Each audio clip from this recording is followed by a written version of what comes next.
in the studio this weekend. Today, right now, in fact, it is the Queen of America, Kinsey Schofield. They're not actually holding hands if you're listening to us on the radio. We are actually. We are actually. Under the table. It's a thing. It's a thing. It's happening before your very eyes. So you came over. Obviously, you were over recently for the coronation. You report brilliantly on America, but you also you do your podcast. You're a royal correspondent as well. So you've come over to see the Trooping of the Colour, where, of course, and by the way, it's COLOUR. I know. Yeah, I know. Okay. There's no U in it. There's no U in it. And of course, King Charles, for the first time, I think in 17 years, a serving monarch took to horseback to play his part in this ceremony. The Queen used to do it, but obviously she reached a certain age and she didn't do it. Is it 17 years? I was in 1986 and I was 1. Is that 17 years? It's not. No, I am 38. See, look at this. I know that. 1986, of course, yeah. Anyway, in a long time. So, how was it? Oh, I thought it was so I'm jealous. I am jealous. I have my leader falls over himself and doesn't know his last name. And I come over here and I watch this pomp and pageantry. The music was so stunning. You just have the most beautiful representation of your country. No one does it the way you do. And it's just the perfect excuse to go grab a drink and get a little intoxicated. So there's here in Britain there are lots of those kind of excuses. But what is it, Kinsey, do you think? You're right. The one thing that we do better than anyone in the world is pomp and ceremony. Yes. This kind of pageantry. We're just looking at it now. Well, I mean, Americans can do this as well. So can other countries. Why are we the best at it? Why is that? I don't understand it, really. Well, I mean, I look at my own country and I feel like we just had that big LGBTQ event at the White House where one of the influencers that was invited took her top off. I mean, we lack dignity in the United States. And when we look at your country, it's dignified. And it is, there's you honor your traditions, you honor your elders. And I don't know how we sway so much from that. But I do think that it's something to be incredibly envious of, the way that you honor your history. And I remember that the Queen, towards the end of her tenure, sitting on the horse, she got quite tired because it's got a couple of hours, isn't it? I mean, it was 1986, Kevin. 86, yeah, we got it. 1986. Thank you very much. I've been put in my place by a foreigner. How did Charles look on the horseback? Did he carry himself well? Well, it was it took me aback. He reminded me of Prince Philip. I looked at him and I saw Prince Philip. It was beautiful. And then I thought Prince William looked so handsome. But if you guys want to talk about who stole the show, Prince Louis all the way. Yeah, go on. An icon. What happened? Well, at one point he smelled the horse poo, which I also caught a whiff of. Oh, that was unfortunate. That's good. And he covered his nose, which was hilarious. He gave a little salute. He's just so animated, and I think we look at the royal family realistically. This is what our job is. We look at the royal family and we understand fishbowl. So much judgment, probably to the point of it being unfair. The fact that those children have such free spirits, I think, is something that we should really applaud and celebrate, because they are sweet. They are, they are open. They just look like little sunshine. Yeah. So if you said to Louis, so what do you think of the Trooping of the Colour? Smelly. It stinks. Let's move on. Let's talk about the royals that you've inherited. They're now yours. They're not ours. That's Harry and Meghan. They're in Montecito. I mean, dramatic news this week, Kinsey. Suddenly, Meghan's Spotify deal for her podcast series Archetypes has been cancelled. We're hearing that Spotify don't intend to give her the full $20 million because they say she hasn't been productive enough. And there goes her podcast. There goes a lot of their status, I suppose. I mean, this is quite a dramatic moment in their development, isn't it? Well, in the last 24 hours, a Spotify executive coming out calling them grifters on his podcast and calling them lazy. Bleeping. Grifters. Yeah, this is a family show. We only hold hands here. But yeah, so calling them lazy and saying that he had a Zoom meeting with Prince Harry. He said it's going to take a few drinks in him to get to share what happened publicly. I read that, yeah. But he said he had a Zoom meeting with Prince Harry that was not very inspiring. So, and I don't know if you remember, but during this initial announcement, Harry was supposed to be a part of the podcast too. There was a Christmas episode released that featured both Harry and Meghan and Tyler Perry and Elton John.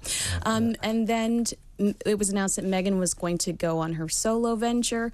So I do think Spotify must have sat back and thought, this isn't what we had imagined. Also, there had to be some element of envy towards Netflix and Harry's book publisher when they got the goods. You know, Meghan was talking to Kumbaya, don't call me a diva, and Harry's like, Camilla's kind of a smoke show. I'm not into it. But wasn't the archetype supposed to be Meghan speaking to other women about women and how... But it was supposed to be normal women, and we got Paris Hilton. Yeah, but you also got Serena Williams. Also way better than me. Not a normal woman. Yeah, they're not normal women, but for me personally, I don't want to hear from normal women. I do that every day. I walk down the street, I live with a normal woman. So what are you saying? I hear from them on a podcast. I hope you do not find tell normal women boring. I find them boring. I hope you do not tell that. Contempt. Beneath my interest. I only want superstar women. I do not want to be near you on Valentine's Day. Exactly. You're in for a rough night, I'll tell you. But seriously, I was asked JJ this, Kinsey. Where do they go from here? Because this is obviously the kind of crossroads in their development. They got all these deals. We're hearing that Netflix aren't thrilled either. They want more productivity. They want more than just ideas about making documentaries about injustice. They want... Well, I will take up for them here. Meghan did present them with Pearl. That was a partnership with Elton John's husband, and that was an animated series about powerful women that inspired her as a girl. That never even saw the light of day. That did get cut, but we at least know that there were some other ideas thrown at Netflix.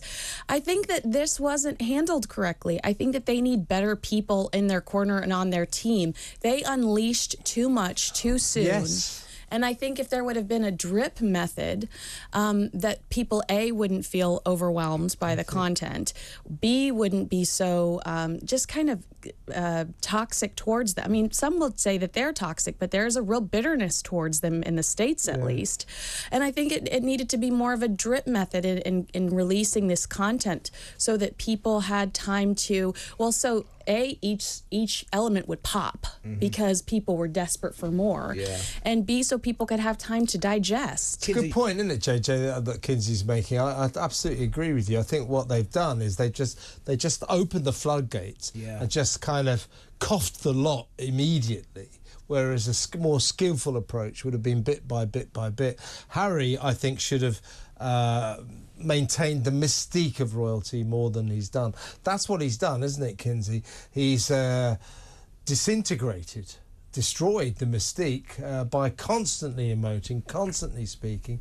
And had we have just sort of got something once every 6 months, it might have been a better approach. Well, Kinsey, I was going to say, going back to the podcast, you've got a successful podcast on Spotify, right? Yes. To Die For. Thank you. To Die For Daily, yes. So how... In terms of monetary and things, I'm not going to ask you how much you make from it or anything like that, but how many producers do you have? How many producers do you have working on that? So I book, shoot, and edit, and upload everything myself. And the way I monetize it, there are several different ways. See, this is my argument for why I don't think it was a mutual agreed upon exit. Because Meghan, to save face, could have said, I'm going to do season 2, but I'm going to go the subscription method. And now my fans are going to get exclusive content for $5 a month. Or she could have gone to Red Bull and said, I love Red Bull, and if you'll pay me $50,000, I want you to sponsor my podcast, and I'm going to talk about drinking Red Bull every episode. Yeah. Or she could have gone to Spotify and said, you bring me advertisers and I'm going to read them. Yeah. And that could have been an alternative way for her to make money. So there were different ways for her to make money, and she could have saved face and not. I think that I feel like it looks like she's failed at something. Yeah. And maybe she didn't have to. Because she had, I think, it might be incorrect, I think that she's had 17 different producers, and they're big money. At the same time. Yeah. At the same time. Different producers, 17 across And they her all podcast. they were like working for Oprah Winfrey. Yeah, These are big name people who are expensive. Whereas you have still got a podcast going that hasn't been cancelled, and you do it all yourself. Yeah. Yeah. And hers was highly produced, and I think, and do you love podcasts? Yeah, I love podcasts. And if you love radio, I think it's better when it's just us talking, and sometimes it's okay if you're on your iPhone. And maybe better if it's me and you talking, not with him. Oh, yeah. You're busy holding his hand. You've heard my podcast, Mike Graham, we should get Meghan as a guest on the Thought Police. Oh. That would be something else, wouldn't it? Where do they go from here, though, Kinsey? Because you're right. I absolutely agree with you that I think they did too much too soon. Too quickly. Shot everything out. That's there. what she said. And let's not. Can we not use that analogy, please?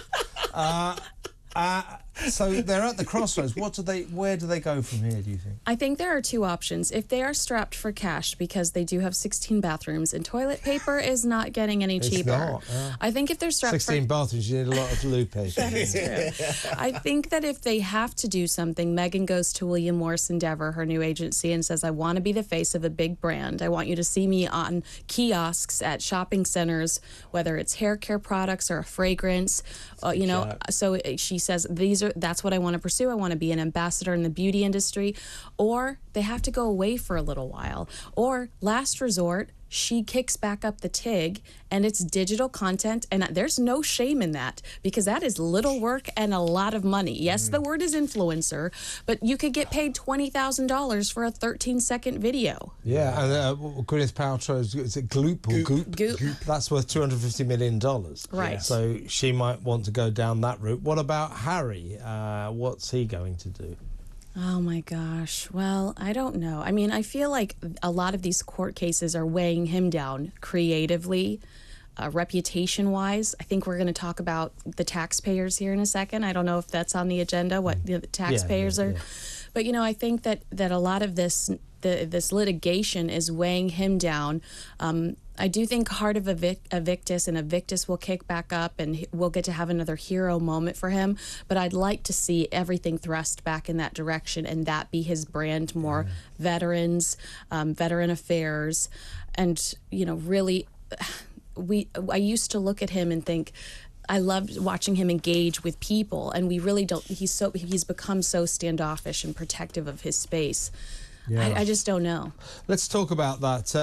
I mean, I do think, in particular, I don't know what Meghan's plans are, but in particular, Harry's going to have to work himself out a blueprint for his life. What is he going to do? Because at the moment, it's hard to envisage how he's going to fill his time, so he better work something out. But the one way he's been filling a lot of his time until now, and will continue to, is with all this litigation, all this legal work that all these legal actions that he's taking. And we saw this one recently last week where he stood for 2 days in the witness box and said he didn't have any evidence to prove his allegation that the Mirror used illegal methods to get stories on him, which is a bit strange. But he's got so many lawsuits going on, and the Sun today has revealed that because there are two sides of the costs on every case, the taxpayer, the exchequer, if you like, has to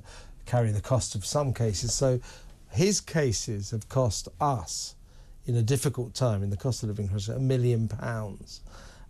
There's something uncomfortable about that, isn't there? A rich multi-millionaire prince, launching all these actions that are costing the exchequer, the taxpayer, money. And frankly, you think, could you just go away? We've got more important things to worry about than your expensive legal actions.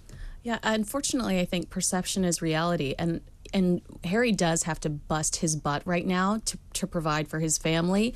But people look at him and think that he's this posh prince, and he, has been very lucky throughout his life. And I do think that there's going to be a lot of negativity surrounding the story. And this is a little off topic, but I do feel some sympathy here. Let me tell you why. Because I saw this. Wow. I'm going to get so many mean tweets. You too. I'm going to get so many mean tweets. I saw this headline, and Together at last. I saw this headline, and I thought, how unfortunate that that's not King Charles on the cover of The Sun for his very first trooping. Yeah. Harry hasn't done anything yesterday or today, and he gets splashed on the front of that paper that belongs to his dad. And so sometimes I do think we are stirring the pot. And today I'm like, this guy, I mean, I know he's kind of a turd, but today you're doing so well until then. Nicely put. Le mot juste. But today I was like, when I saw that, I thought, man, that should be the King's cover. And sometimes, just the same way we should have spent this entire time talking about trooping, and we're like, Meghan lost our podcast. Sometimes I don't think they pursue all of the attention they get. Well said. Well said, Kinsey. What about so they've set themselves up, as you say, in this multi-bathroomed mansion in Montecito. Expensive place to run. They've got an expensive lifestyle. They're paying a fortune on security, apparently. I mean, they've got financial needs, and okay, they've still got this Netflix deal, which is worth £81 million. But they've lost Spotify. And they're not going to get paid out fully for the Spotify So deal. what are they going to do for money? Because they... Well, here's what I've always said. And I saw an episode of The Talk where you guys dissed me about this, but that's fine. Did I diss you, though? No. I wouldn't have done. Was it me? Was it I? Yeah, you would have done. I diss everyone. I think that Harry could go the motivational speaking route, get paid a lot of money to talk to a bunch of suits, be like branded as a cool hip what is it, Silicon Valley guy. He's concerned about tech, he's concerned about privacy. I think that if he works with the right people, he could try to pursue that and get paid a lot of money. He's still got his job with the Silicon Better up? Yeah. He's like got some made-up title there. He's still earning some cash in that respect. Plus, he's got inheritance from mummy and daddy. So I don't think they're going to be worrying about cash anytime soon. But I don't know if he knew when he started pursuing this security litigation. I don't know if he knew about the taxpayers having to pay so much money. I guess I'm hoping he doesn't, and maybe he'll pull back a little bit. I'm going to exonerate him from this because he clearly doesn't understand anything about the legal system. Thinks you go to court without evidence. Got any evidence? No, that's why I'm here. What? What did you just say? So I don't think he's particularly au fait with how it all works. But yeah, I mean, it's a very interesting moment where Harry and Meghan are going to have to plot a different future, and no doubt we'll find out what it is. Kinsey, how fantastic to see you in the studio. Thank you. I just want to say that every nice thing I said about Harry and Meghan, I'm sleep deprived. Yeah. So please don't send me mean tweets. Can I? We've got time for me to ask Kinsey a question. Yeah, very quickly. Very quickly. Do you think there's any chance that she'll go back to acting, proper acting? I don't think she wants to. No. But if she does, her friend is Tyler Perry, and that is a great contact to have in the city of Los Angeles. Well, in view of her going back to acting, I've seen Suits, so fingers crossed she doesn't. I knew that Please, was coming. don't go back to acting. And I've seen 90210. Great to see you, Kinsey. That's Kinsey Schofield, the Queen of America.